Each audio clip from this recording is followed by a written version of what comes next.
I'm John Wist. And I'm Bonni Mace. We are two Enneagram 9s who took the big leap into the world of entrepreneurship at a similar time. And this podcast is a space where we are inviting you to laugh and learn with us as we work to build businesses with soul. This is episode 27.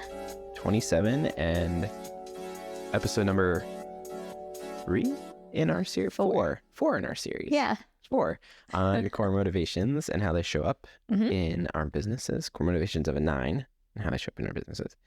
And we've done core fear, core desire, and now we're doing core weakness. And if you, again, want an overview of all of them, that is episode number 24, which was the first one we did to kind of kick everything off. So, Bonni, John. Enneagram expert, what is our core weakness as a 9?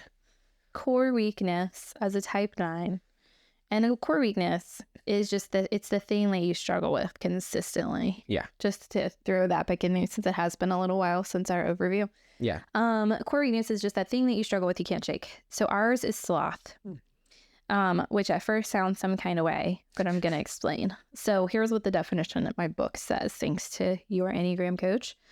Remaining in an unrealistic and idealistic world to keep the peace, remaining easygoing and not to be disturbed by our anger, falling asleep to your passions, abilities, desires, needs, and worth by merging with others.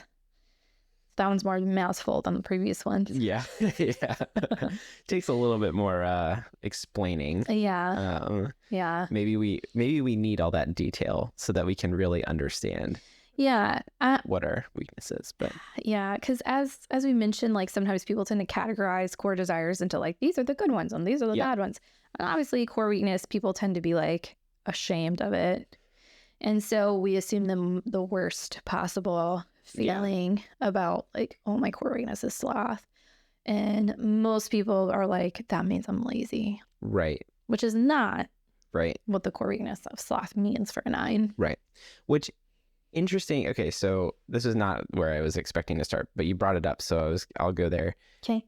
One of the interesting things out of the stuff that you just read, and I would say it's a positive that I get feedback a lot from my clients, is that I'm easygoing and that I'm easy to work with. Yeah. And so like, while it's quote unquote our core weakness, and there could be things that are like, there definitely could be things that are detrimental about me being easygoing in my business life. Like there could be some really bad things that happen if I'm too easygoing. Yeah. But also it could be a good thing at times. Yeah. Like if you're easygoing in order to avoid your anger, then you become passive aggressive. Right. So I do think that's a weird way to put it, because it's not that. Like, yes, we are easygoing, but when you're easygoing to cover up your own frustration. Right. It's exactly. So it's not me. Yeah. I'm not easygoing with my clients because I'm angry at them. No. Yeah. You're easygoing because things don't anger you as easily. Right. So, okay. So there's a lot here. So much. There's so much here.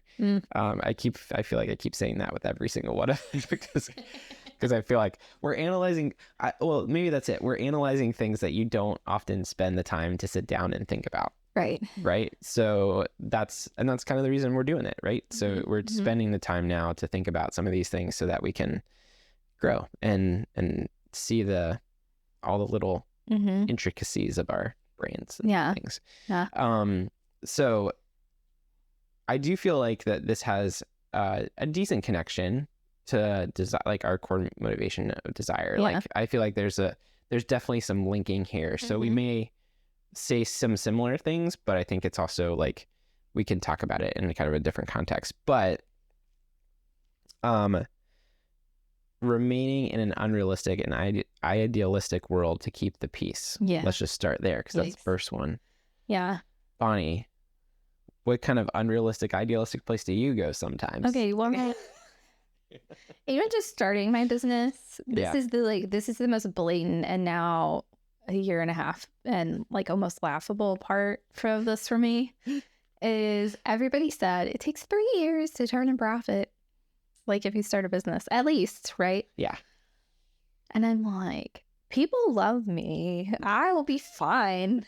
I will be able to make money because like Yeah. coaching is low overhead. Like there's, you know, so I was like, I'll be able to like start turning a profit quickly. And that's probably the most. And my dear, sweet 5 husband, when I started talking about this and maybe doing this and all these things, he was really pushing me like, and it was annoying the crap out of me, John. Like it was annoying the crap out of me because he kept saying like, why do people need Enneagram coaching? And I was taking it as like this personal affront at the time too. Yeah. And he's like, who needs it? And he was literally like, he's a 5, which is the research or analyze. He wanted the market research. I'm not good at market research. Yeah. And I didn't want to do it because I wanted to remain in my idealistic, like, I have a community of people who love me and will support me. And I will like be able to coach these people. And I will be replacing my income so quickly. Yep. Let me tell you what is actually true. Turns out I am with the majority in the 3-year hustle of growth. So can we drill down on that for a second? Because I feel like I think the thing that, and I want to clarify maybe, is like the thing that is sloth in that, right? That you're kind of pointing out, or the thing that's like kind of pinpointing your weakness, core weakness, is not that you started a business. No. Is not that you became an Enneagram coach. No. Is not that you're not making money. Right. It's that you could have taken like another step further, right, to maybe further define your business or your model or something. Or just even like how much expectation of work up front I would need to do, just like start making these connections. Sure. Definitely didn't want to think about that. Yep. Or be aware of that, you know, and starting it. And there are tons of reasons, you know, all around that I can look back and now see why I was doing that. Yep. But yeah, that's right. Yeah.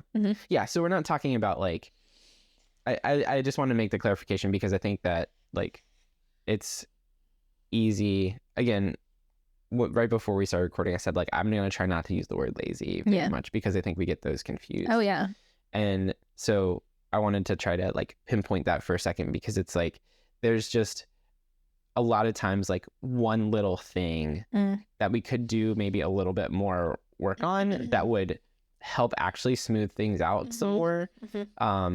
But we don't do it because we feel like we got it, or we feel like but everything will be great. And I mean, to go back to even just like some of the like market research potential, went back to some of my other core motivations. So I just leaned into this weakness a little bit more of like, I refused to do it. Right. In my optimism, like I optimisted my way out of it. Yep.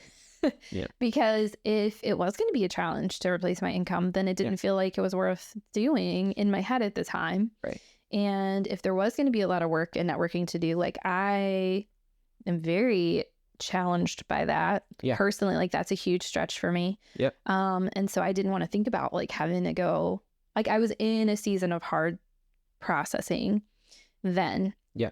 And I think that would have, so this is the embrace grace part of my, I think had I pushed myself even here, even though my husband was trying to push me there and everything, if I had pushed myself there at the time, it would have been just too much. I probably would have stayed in my full-time job. Sure. And like been like, nope. So this is the thing of like, even with our weakness, recognizing that it's not all bad, like you were saying. Yep.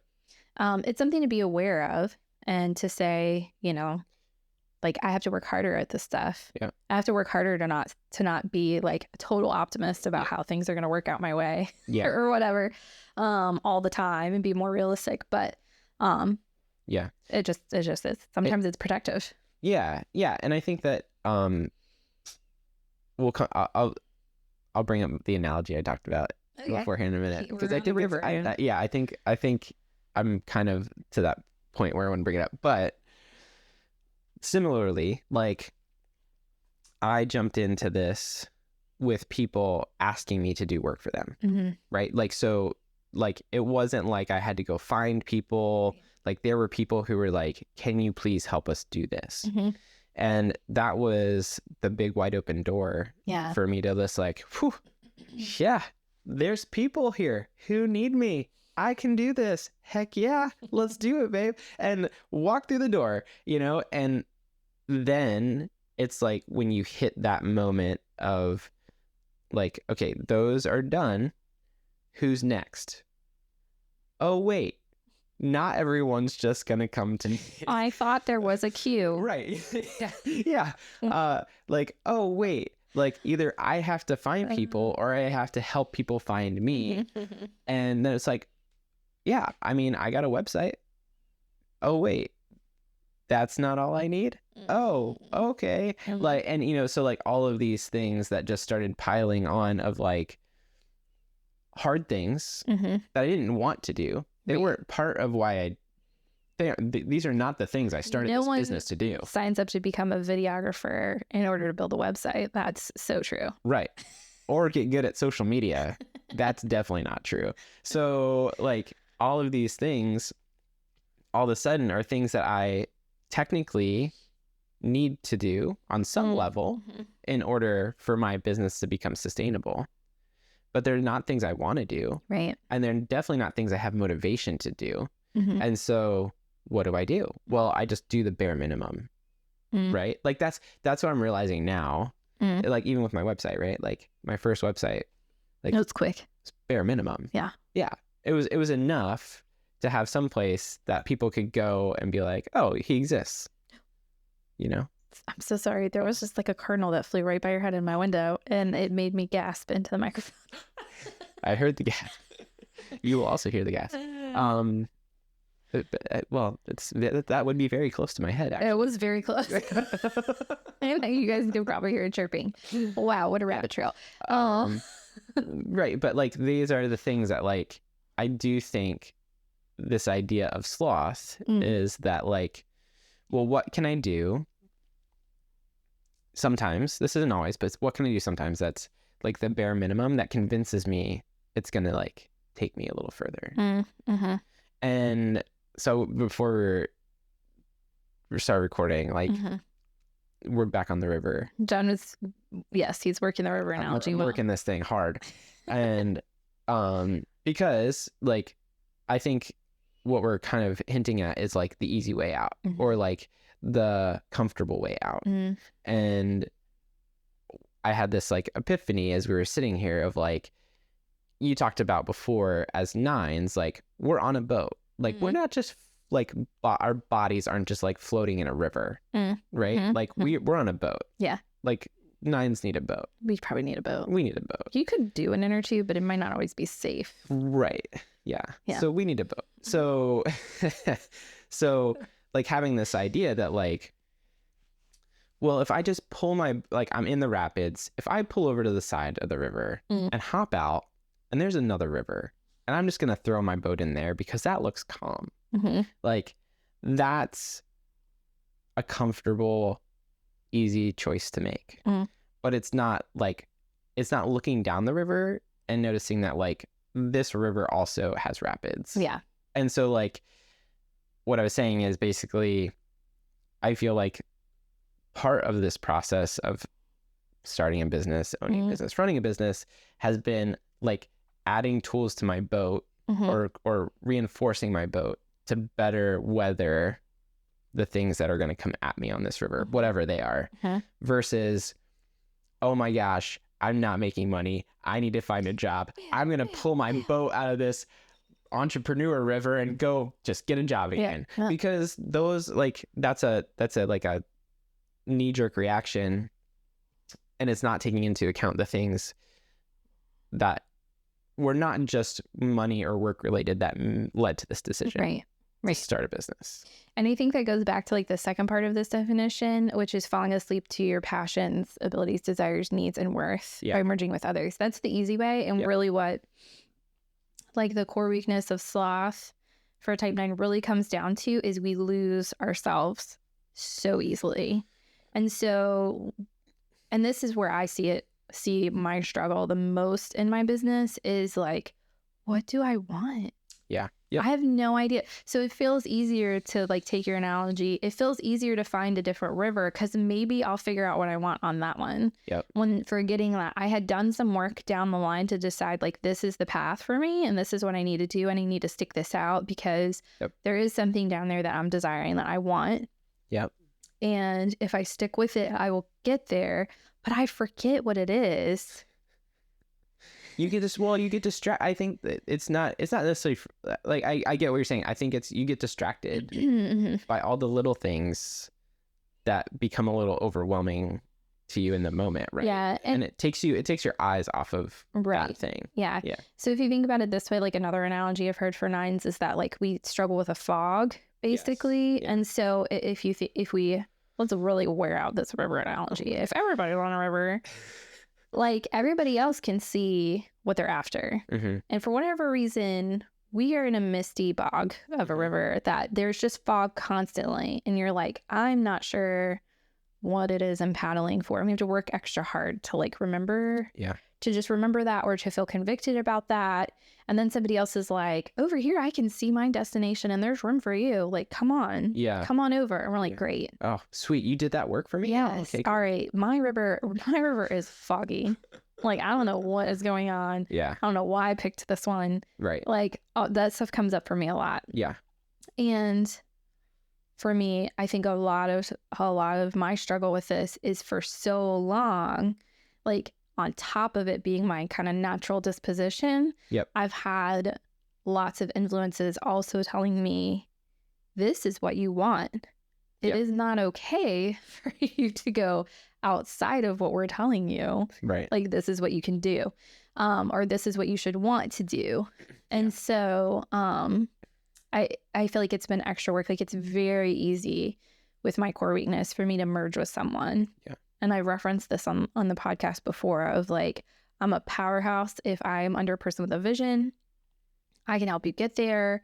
But when it comes to securing my own vision or feeling clear in my own vision, like this has just been the work of the last couple of years for me of like, what the heck is the vision? And then I think I have it. And then I'm like, is this what somebody else told me though? And I have to do a lot of soul searching again to be like, is this my vision or is this a rendition of what somebody else's vision is that now I'm going after? So I think that for me, that's the biggest struggle in how it shows up in my business. I was going to ask you, like, do you have an example of kind of a way that you've seen yourself merge with someone else's desire or idea or vision for you, like within your business? Like, within my business? I mean, it could be outside. I mean, if you want to give another example of outside that, but I'm more curious about within like empathetic enneagram, like. Yeah. I don't think it's shown up as much an empathetic enneagram because I've been really stubborn about not. Yeah. You know? Yeah. And I think there have been, so what I feel is like a lot of intense pressure of people saying like, you should go after this, or you should go after this, or you should go after like who you're targeting. Who I'm targeting. Okay. And I think that's my biggest struggle right now is like last fall, I really worked through a clear picture of, you know, I think this is what I want to do and like how I want to help people. Yeah. And now I'm kind of like, but what people? Yeah.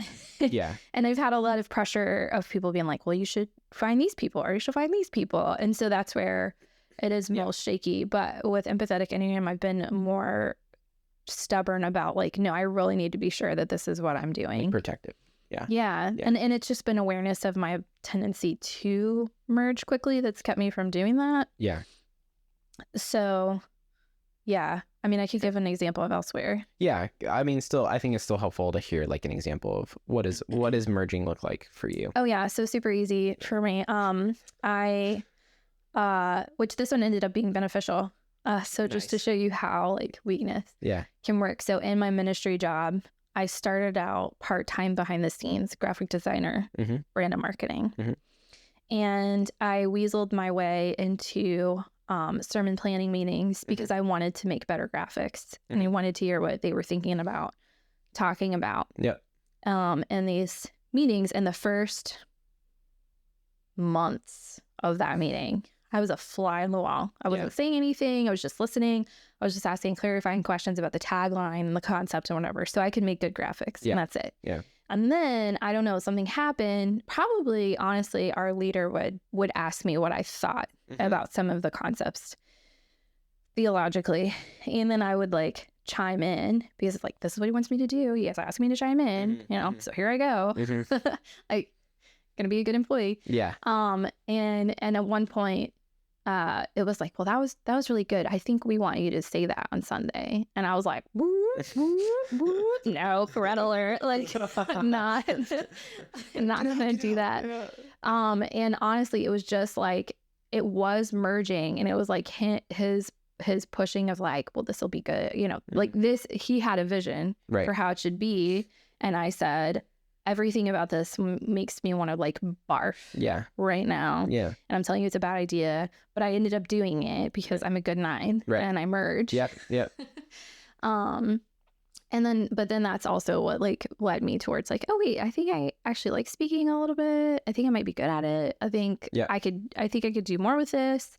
I might have good things to say actually. And so in this case, it ended up being a good thing. But I would have never on my own like had any inclination to put myself on a microphone in front of a crowd. Right.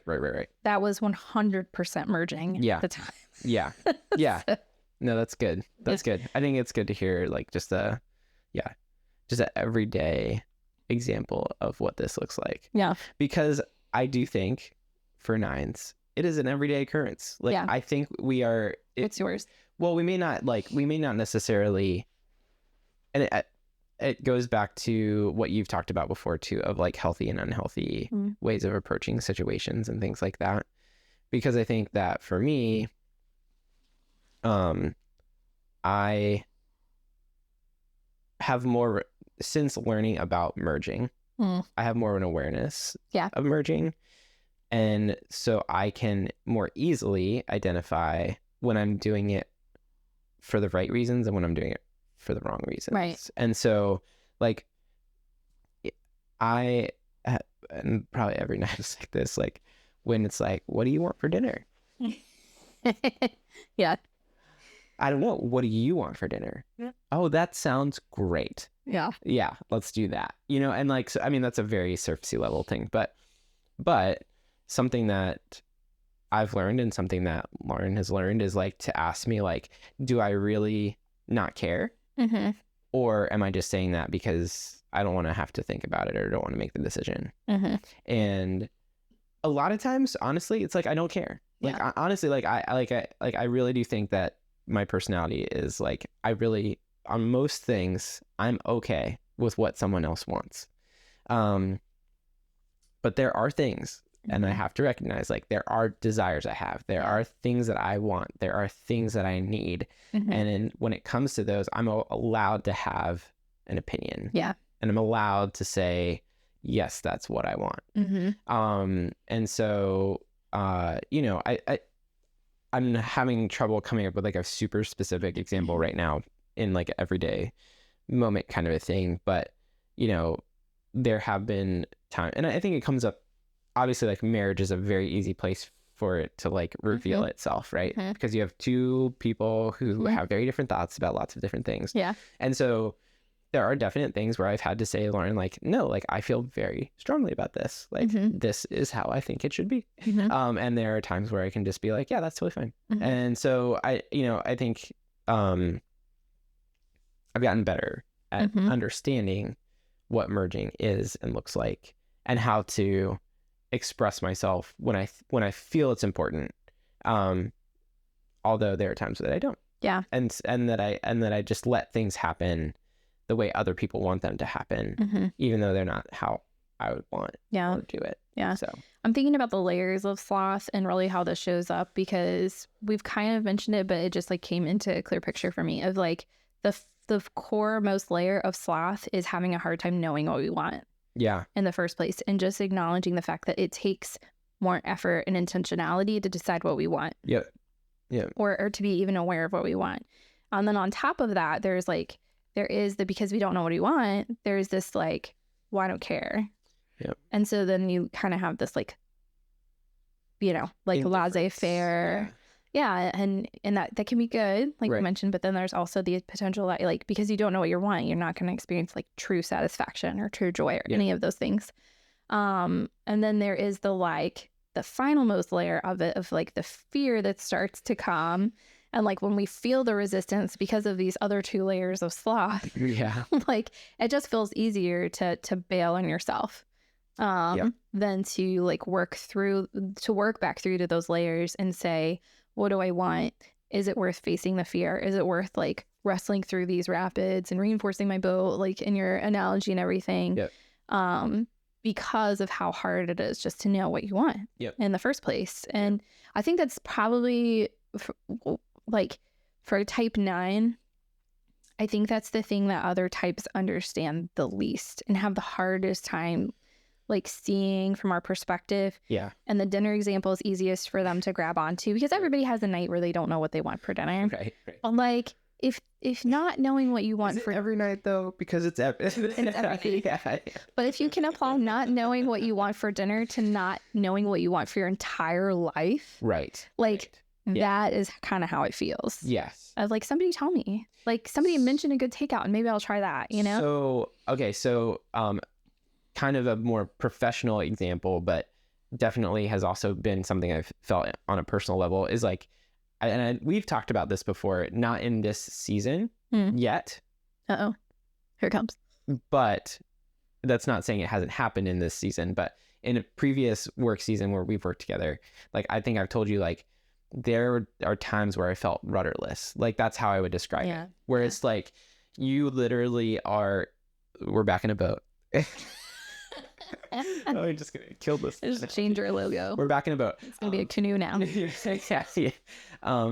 But no, this feeling that like you're in a boat and you're just there's no steering it. Like you are just being willy-nilly tossed wherever the waves and the wind want to take you. And the waves and the wind are other people and their thoughts, their plans, their visions, and you're just going with it. You're just all and the problem with it is it's all over the place. Like it is not focused, it's not intentional, it's just you're literally everywhere all the time.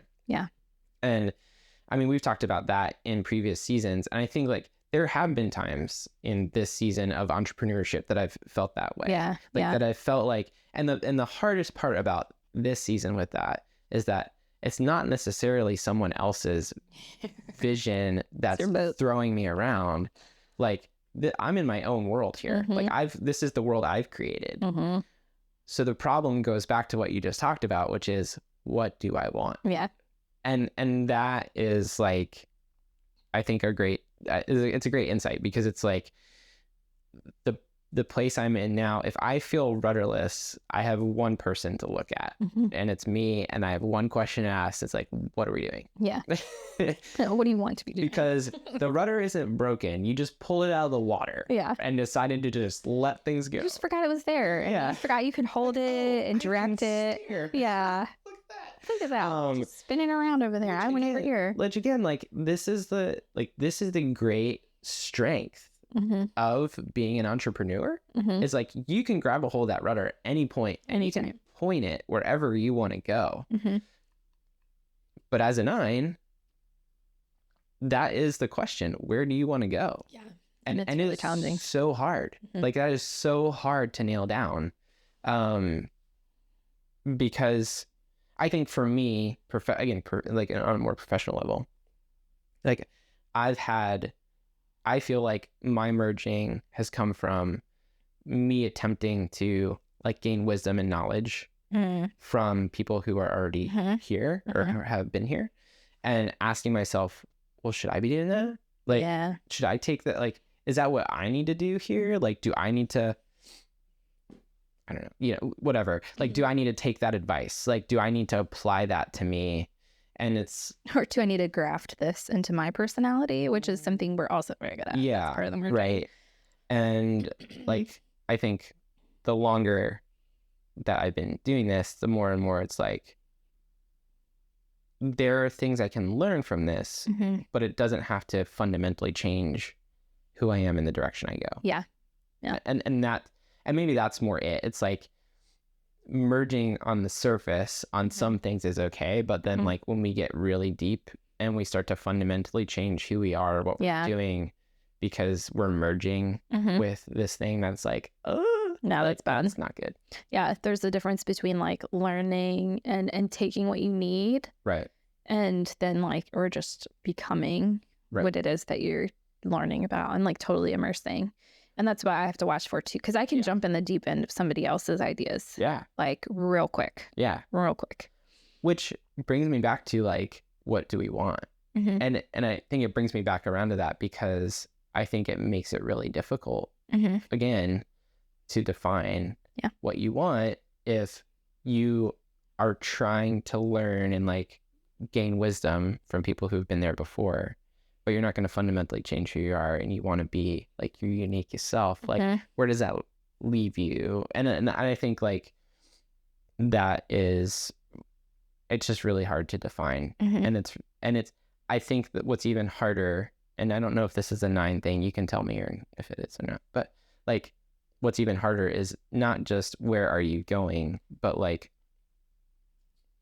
even confidence in the decision that you've made once you've made it, that it's the right thing. I think that is sometimes even harder, because then you're like, I mean, I think maybe we've had this conversation a little bit even when you started to define things a little bit more in the fall. Yeah. And you're like, I mean, I think this is it. Yeah.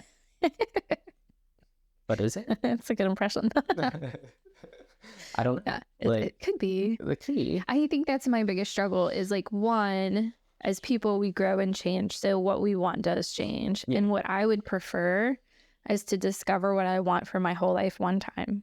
And to feel a strong, that would be awesome. To feel a strong conviction. Yes, I am with you. That would be amazing. Yeah, like just feel a strong conviction, because I think like I see what looks like that in other people, and so I don't know how that manifests for other people. Even like I have this mastermind I'm a part of, and I'm in a group with a couple of 1s and a type 3. Yeah. And so like conviction, they have it, you know? Yeah. And I respect them and honor them. And one of the questions from this book we were reading was like, what were your goals for your life when you were growing up? And they all had like clear ideas and could remember, even as like small kids, what they wanted to do, or as young adults. And I was like, that is such an interesting question for me, because I never really thought about it. Yeah. That like beyond like wife and mother, like the church tells me, you know? Like, like, I don't know. Like, I just never felt permission to really think about it in a real way with conviction. And so they all gave me this, look, that is so interesting about you. and like, it's supportive, of course, but it was just them being like, oh, she's never thought about what she wants. That's sad for her. So there's this constant struggle to like get closer to it. And here's the most frustrating thing. I've now been doing this since 2019, like working hard to try to figure out what I want and what I want to do with my gifts and with my career and all since 2019. I really seriously started thinking about this. So here in 2023, I probably am like a smidgen burned out by it. But then also like, okay, I feel so close. That's just kind of where I am. Yeah. Like I feel so close, but the fog is still thick. I might be 20 yards away, or I might be 20 miles away. Yeah. And I just have no idea. Right. So if I can take this, I don't know if this is dark, but it could be. We're wading deep. Yeah. I had the thought the other day. Oh. And I feel like this is going to piggyback off where what you just talked about. I had the thought the other day of, John, you probably can't do this for the rest of your professional career. Yeah. What are you going to do in 20 years when you're an old man and you can't do this anymore? It's like, oh my God, do I bail now? Do I just bail now? Do I get out? But that's that's like the 20 yards, 20 miles thing, like, right? It's like, it's so foggy, like what this could be, that the prospect of it, and it's the wrong mindset to have, because in 20 years, it's not going to look like it looks today. Right. Like, Lord willing, I will not be pushing around a 200-pound cart with a bunch of gear on it in 20 years, right? Like, if I'm doing my job right, I won't be there. But that's really hard to see right now, because I'm one person. And you're pushing the cart. And I'm pushing the cart. And so, how do I get from here to there? Yeah. On the path of least resistance, because I'm a type 9. Because I'm a 9. The easy way, the comfortable way. How do I get that in a comfortable way, Bonni? Yeah, no, I don't know it, but that's not what it is. Yeah. But yes, I completely feel all of those things. I feel like I should clarify. It's not that the easy way, like, I feel like the easy way sounds like a cop-out, because I think that 9s, we also have this gift of having to work so hard to understand what we want, because we have to wade through all the other factors, means that we go a challenging way, but not like a stupid way. Yes, I would agree with that. And so I do think that doing the work to really understand what you want, like, you're going to encounter challenges or rapids on the river, if we're going to keep going there. Let's do it.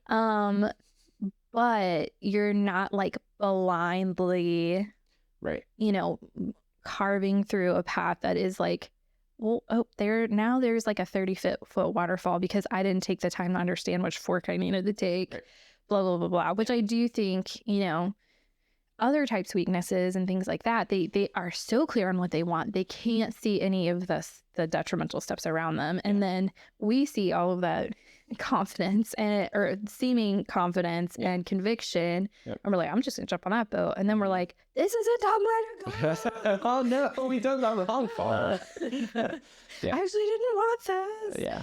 And so then we're back to like soul searching and everything. So I do think like we do have this idea of like, we want the wise way and we want the right way. It's not that we don't want a challenge, but it is like, is the challenge worth it? Yeah.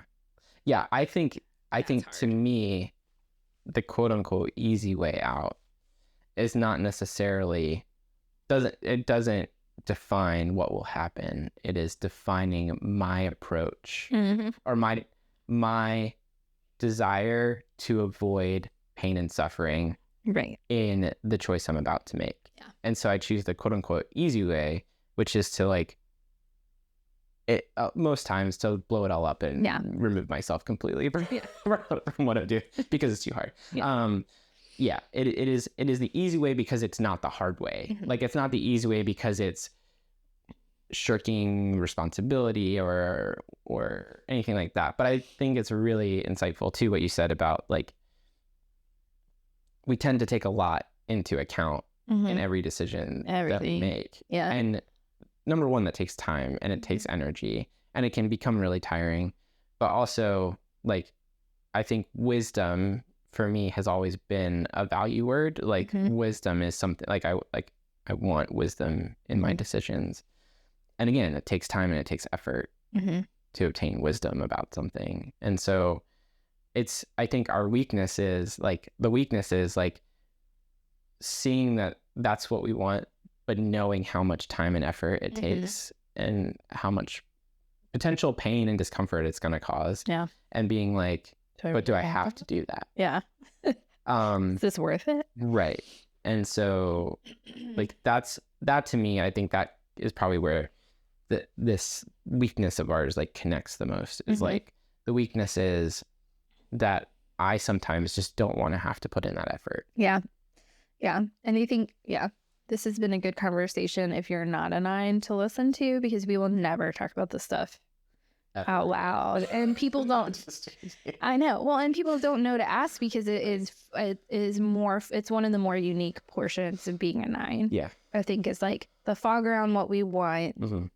And then also seeing all the possibilities. Like, I don't think that unless you're super close with a 9, you don't know how much a 9 is taking into account as they are processing decisions and trying to understand what they want. Because I mean, like we have that little bit of 6 in us where we can see all the potential scenarios. And then the 9 part of us sees how all of those scenarios affect literally everything in our world. And every person. Yes. Like we understand what every ripple touches as it goes from, you know, and that's just not something we process out loud with our employers or our employees or friends a whole lot, unless you're very close. So understanding that, like, when you ask a 9, like, well, what do you want to do in 3 years? And then we freeze up and look like a deer in headlights. And there's so many, I don't know. Because our brain is immediately like, well, I could do this and I could do this. But if I do this, then it impacts this, this, and this. If I do this, it might impact this. But if I do this and I want it, then I could put challenge here and da, da, da. Like all of these things come into play. Yeah. And so then we just want to go back to our little happy narcotized zone because there's too many options. Yeah. And there's too many impacts and there's too many people involved and there's too many, all of these things. Yeah. And so, yeah. And then if my presence is causing all of this conflict, it goes back to my fear. Yeah. Like, yeah. So, yeah. Anyway. That's good. It makes me think it makes me think of last night. Elliot and I went to chess club at the library. Fun. Which was really good. It was really good for him. And it just makes me think of like, you know, I'm not very good at chess. Well, I'm going to take that back. Okay, hold on. I've never focused on how to play chess or anything like that. Like I know generally how to do it, what the rules are and things like that, but it's not like I go and play chess all the time. Right. Elliot's very interested in chess. And so it's very cute. It's fun. And like, he's naturally, I think, pretty gifted at it. He's a strategic kid. Yeah. So what's interesting, right, is like we're talking about being able to see everything. Like the whole thing with chess is like seeing everything and like seeing lots of options and like trying to, you know, outsmart the other person who's also doing the same thing. What's interesting is like last night, like don't play chess very often. These are people who definitely play chess a lot. I'm playing this guy because I just decided to start playing too. I'm playing this guy, and at one point he goes, "Wow, most people wouldn't have seen that." And I'm like, "I'm not sure what he's talking about." What did I see? What did you? He's like, "But you read that fork," and I'm like, "Fork? Oh my gosh, what is he like? What is happening here?" But it's just now connecting in the conversation we're having. Like, we have an innate ability to see lots of things and like the impacts, like you're saying, of lots of things. We don't give ourselves credit for it. And we don't often aren't in tune to it enough to understand that it takes some effort. And there are times where it's really easy and we don't even know what we're doing. And like last night, I was just seeing what I was seeing, and I don't know what it's called, and I don't care. But there are times where we need to recognize like this takes effort and this takes work, but you have a gift for it. Like you have a gift to see things, and that is something that not everybody has. And while probably some of that is why we have fog, you know, like that. You see all the things except for how you fit into it. Exactly. Yeah. The fog is like everything. The fog is you see everything. And the trick is like, how do you navigate through that for yourself? Like, and see the ramifications for you and what you want to do. So, That's good. Yeah. This is a very philosophical one. Yeah. We're on a roll. Oh man. Look out. Watch out. So in our businesses, this is where I most have my existential crises. Yes. As far as and you notice I put the plural because in my 19 months of businessing, there have been multiple existential crises. Oh, I feel like there are existential crises often. Yeah. I would like them to be. They are almost predictable at this point. I feel like I'm almost to a pattern. Nice. But maybe I'll find some conviction that one time. It's on him. I mean, you're talking yourself out of your own conviction right now. Stop it. I'll find it. It'll be great for at least a little ways down the road. That's so funny. Yeah, sloth is a big one. Yes. Yeah. It has nothing to do with being lazy.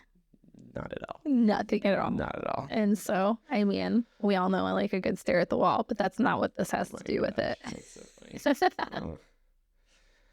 Which, if you want to hear more about that, probably the last episode is the one to listen to, number 26, because that's more about like... That is interesting. Isn't that interesting? Like, it's not like how our desire, like for